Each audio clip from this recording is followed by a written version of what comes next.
In this video, I'm going to show you how to secure a dropped stitch when you've realized way too far back that you dropped a stitch. And so, if you've dropped a stitch maybe 2 or 3 rows back, you might be able to ladder down and pick up that stitch. But this many rows, you just don't have enough yarn. It's impossible really you'd have to rip back all the way back to here. And this is a hat pattern, it's the Musselburgh hat pattern, and losing one stitch when there's no pattern and it's just stockinette, it's not going to make any difference to the size or the fit. So I'm definitely not going to rip back that much knitting, but I do need to make sure that this stitch doesn't unravel further. So I need to secure it and in a way that doesn't make it obvious. So what I've done here, you can see here, this is where I've got 3 columns of stitches, 1, 2, 3, and then at this point I end up only with 2 columns of stitches in this one. So I've just dropped it off the, accidentally dropped it off the needles and just kept knitting away and didn't realize that it dropped. So I've sort of, secured it and thought, yeah, I'll come back to that when I'm ready to attach it. So what I want to do is mark, I'm going to attach it. I could attach it either to, if I pull it up here, you can see the blue stitches there. That's 1, 2, 3. That's a full line. But this one here, this stitch here, I'm going to attach either to the one to the stitch to the left or the stitch to the right. It's kind of a little bit easier because I've got a different, the yarn changes color there, but it's definitely, I'm going to choose to attach it to this one to the left. So what I'll do is I'll mark with another stitch marker. I'll mark that stitch and I'll go across the V, just like that.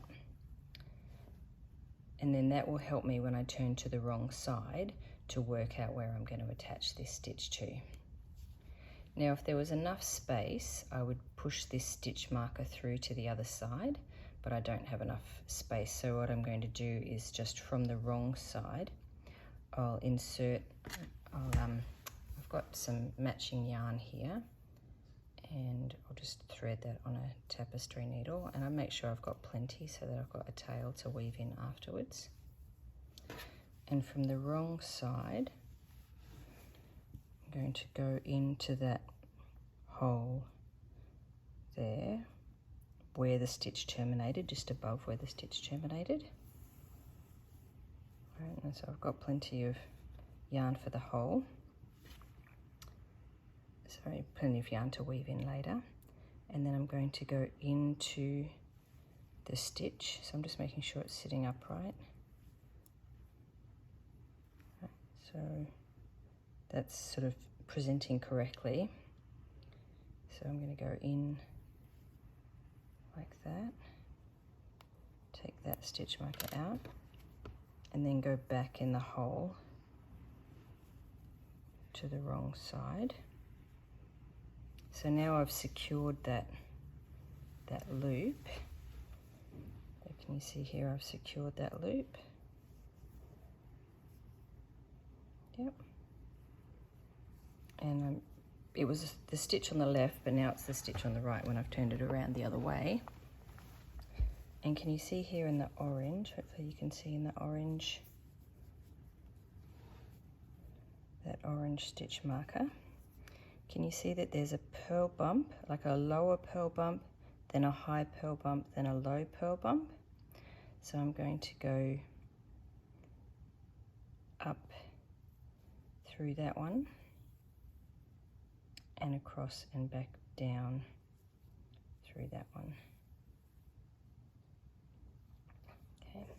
So now I've got these 2 ends, I've secured it, I've got these 2 ends that I've got plenty of yarn to weave in now, and I'll just turn over to the right side and take this marker out.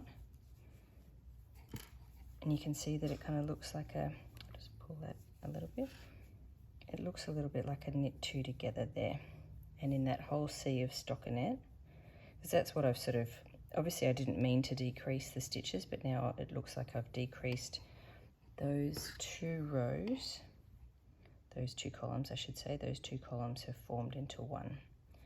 and then I'll weave in the ends, and that way you can't, I mean, one little decrease in the whole hat you're not going to notice, and you're certainly not going to be able to tell that there's one stitch less in terms of fit or anything when there's 134 stitches around.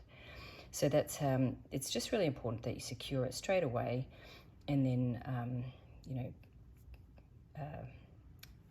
mark on the other side the stitch that you need to attach it to, and then weave it through. Anyway, I hope you found that helpful.